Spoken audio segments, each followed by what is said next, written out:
Angel Heredia, good catching up with you. I know you in the corners, Badou, Jack, Ishe, Smith ahead of their September 12th fights, correct? Yes. Tell me, what's it like working with these two athletes ahead of their fights? It's great. It's always good to have two pair of athletes working hard and never questioning anything, always giving their 100%. So I'm very excited, very happy because they have fulfilled their job as an athlete, and I've done mine. So camp is almost over.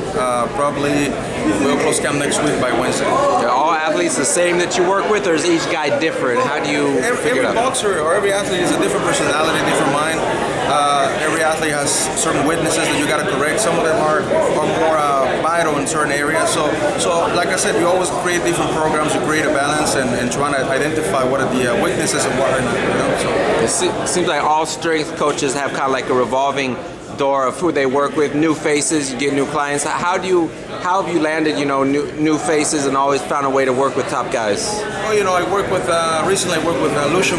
He just fought last week. He came back after 9 months. A lot of people thought he was probably perhaps not finished, but maybe would not, be as sharp as he was last weekend.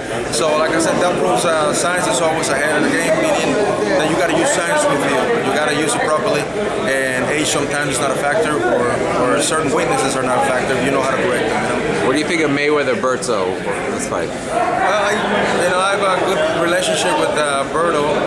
I like Berto. He's a good friend of mine.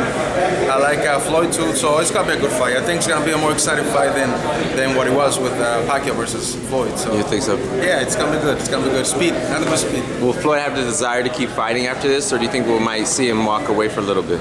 I think he says he might retire, but I think he's maybe he probably got 3 more fights. You never know with this guys. Marquez says he was going to retire last year and still probably going to fight a couple fights. So yeah, Juan Manuel. I was going to ask you about him. What's the latest with Juan Manuel Marquez?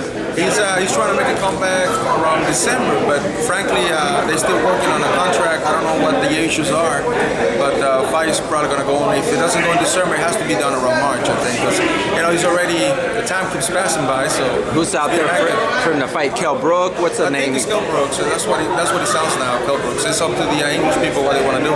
I think the issue is about they want him to go to England, and I think Nacho doesn't want to go to England. So I think that's one of the issues. All right, Angel. See you September 12th.